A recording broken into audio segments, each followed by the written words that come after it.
You stand at the rabbit cage every morning with a scoop of pellets and a vague feeling that you are either giving too much or too little. How much hay is enough? Is a daily handful of pellets right, or is that making them fat? And how many greens before it upsets their tummy?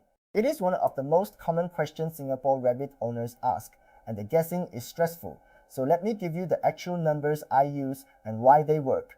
I'm a fellow rabbit owner here in Singapore, not a vet.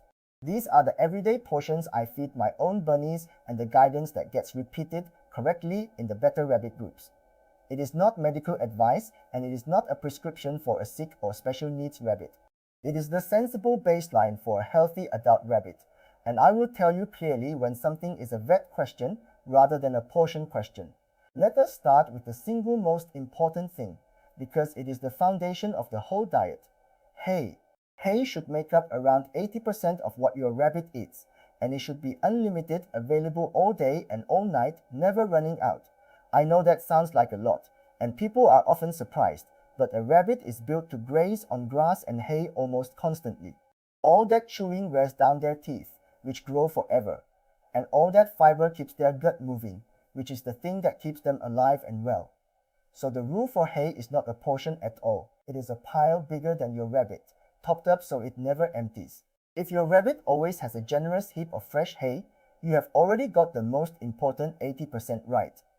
Yatta, a question I get a lot is, my rabbit does not eat much hay, what do I do?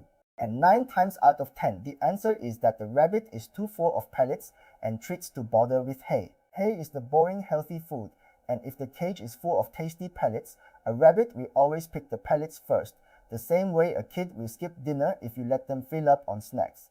So the fix is usually to cut the pellets back to the proper measured amount and make hay the only thing that is freely available. A few other tricks help too. Offer hay fresh and often, because rabbits turn their nose up at stale flat hay. Put it somewhere they like to sit, even right next to the litter tray, because rabbits love to munch and poop at the same time. And try a couple of different grass hay types, since some bunnies prefer a softer orchard hay over a coarse timothy.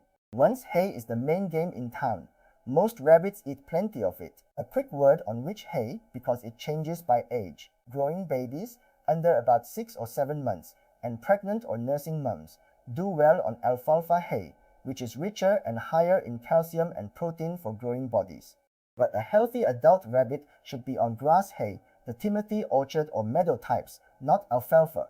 Too much alfalfa in an adult is a common cause of weight gain and can contribute to bladder problems. So the simple version is, baby gets alfalfa, adult gets grass hay, and you make the switch as they grow up. Now pellets, which is where most of the overfeeding happens.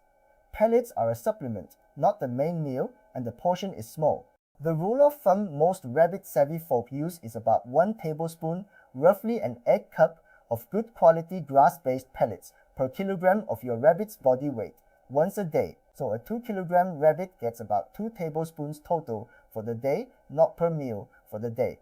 That is genuinely it. Those pellets that come bundled with the cage from the pet shop, the colorful muesli mix with the seeds and the bright bits, skip those. They let a rabbit pick out the sugary nice bits and leave the healthy bits, and they cause real problems. You want plain, uniform, grass-based pellets, and only that small daily measure of them. Here is the bit that trips people up. That small pellet portion feels mean. Your rabbit comes running, begs, looks at you like you have forgotten to feed it, and you feel guilty and tip in a bit more. That guilt feeding is exactly how a rabbit gets overweight. Their begging is not hunger, it is that pellets are tasty, the same way a child would happily eat sweets all day. You are not being cruel by keeping pellets to the measured amount. You are being kind, because the hay pile is right there, and they can graze on that all they want. Now greens, the fresh leafy vegetables. A healthy adult rabbit can have a good daily portion of safe leafy greens, and the rough guide is about 1 packed cup of greens per kilogram of body weight per day, split across the day, made up of a few different types rather than just one. Variety matters, and so does introducing anything new, slowly, 1 new green at a time, watching their droppings for a day before adding the next. Greens are great, full of moisture and enrichment, but a sudden big pile of a brand new vegetable can upset a gut that was not ready for it. Easy does it. One more thing on greens that matters in Singapore: wash them properly. Our market and supermarket greens can carry pesticide residue, so give everything a good rinse and shake before it goes in. And serve greens at room temperature, not straight from a cold fridge, because a cold shock of icy vegetables can upset a small gut. Let them sit out for a bit first. Those two small habits, a proper wash and not feeding fridge cold, prevent a surprising number of mild tummy upsets that people otherwise blame on the vegetable itself. It is also worth separating greens from treats in your head, because people muddle them. Leafy greens, the lettuces and the herbs, and the leafy local greens are part of the daily diet, and they are fine in that cup per kilo amount. But the sweet stuff, the carrot, the fruit, the bell pepper, those are treats, and they are a tiny occasional thing, not a daily portion. Carrots in particular are not the staple the cartoons taught us. They are basically a sweet, and too many will add up fast. So keep the daily plate to hay, pellets and leafy greens, and let the sweet bits be a rare little extra. Let me put the whole plate together for a healthy adult so it is clear. Unlimited grass hay, always topped up, that is the bulk. A small measured daily portion of plain grass pellets, about a tablespoon per kilo. A daily serving of mixed safe leafy greens, about a cup per kilo. And treats, the fruit and the carrot, only in tiny occasional amounts, which is a whole topic on its own. Fresh water always available, that is a balanced rabbit diet, and it is honestly simpler than people fear once the hay is doing its job. A few Singapore-specific notes, because our conditions matter. Storing hay in our humidity is a real challenge. A big bag of hay left open in a Singapore flat can go damp and moldy faster than you would think. And moldy hay is dangerous. Never feed it. Keep hay in a sealed, breathable container, somewhere cool and dry, and buy in amounts you will actually get through, rather than a giant sack that sits for months. If hay smells musty, looks discolored, or feels damp, throw it out. No hesitation. On pellets and greens, both are easy to get here. The greens from any wet market or supermarket, and good pellets and hay from the local rabbit shops and online sellers that the community uses. You are not short of supply, you just want the right types. So how do you actually know if your portions are working beyond the numbers? You check two things, the droppings and the body. A healthy rabbit on the right diet produces a lot of round, dry, evenly sized droppings because all that hay is moving through. If the droppings shrink, change shape, or drop off in number, that is a sign worth paying attention to. And you learn to feel your rabbit's body conditions. Run your hands over their sides and their spine. You want to be able to feel the ribs and the backbone with a light press, like the back of your own hand, not have them buried under a layer of fat, and not have them sticking out sharply either. A body you can feel but not see, that is the sweet spot. Do this every week or two, and you will catch slow weight gain long before it becomes a problem. Now the honest line, because portions are a daily care thing, but some things are not.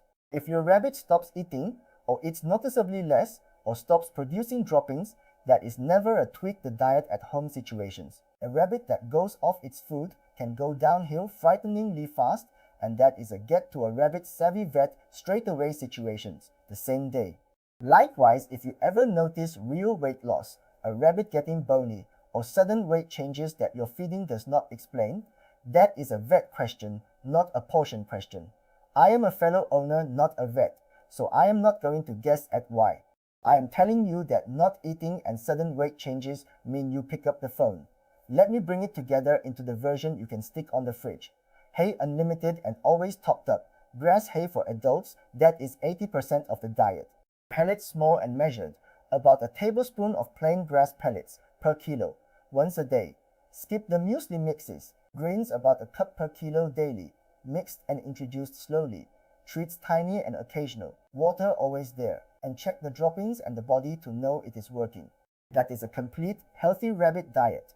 You need get the hay right. And honestly, most of the worry disappears, because the thing they should eat most of is the thing they can have unlimited amounts of. The measuring is really only for the pellets and the greens, and once you have done it a few times, it becomes a glance rather than a calculation. Measure the pellets into the same little cup each day, and you will never have to think about it again. And remember that portions shift with the rabbit in front of you. A growing youngster, a nursing mum, or a very active rabbit may need a touch more, while an older, sleepier, or overweight rabbit usually needs less, especially fewer pellets. So use these numbers as a sensible starting point, and then let your rabbit's body condition and droppings fine-tune them over time. The diet that keeps your specific bunny lean, lively, and pooping well is the right one. If this helped, come over to singaporerabbit.com. We send out a free weekly digest made for Singapore rabbit owners, plain and practical, with local feeding and supply tips, and we keep a directory of rabbit-savvy vets right there for the day a feeding problem turns out to be a health one. It is all free and all made for owners here at home. And if these are useful to you, subscribe and stick around, because the next video is all about treats, which foods are safe, and how little is actually too much. I will see you there.